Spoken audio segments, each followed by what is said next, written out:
Afternoon, everyone. So, got a package today from G Fuel. I did their buy one get one free for the Valentine's Day. Figured I'd do a little unboxing for everyone.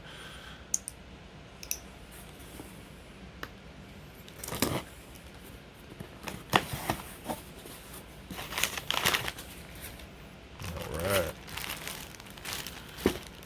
The orange T-shirt. It's great. Got my favorite, the Hive Nectar. Definitely one of my favorites. It's like an orange tangerine. So if you guys are looking for some good energy that lasts all day, I would definitely recommend G Fuel. And we also got the classified version 2.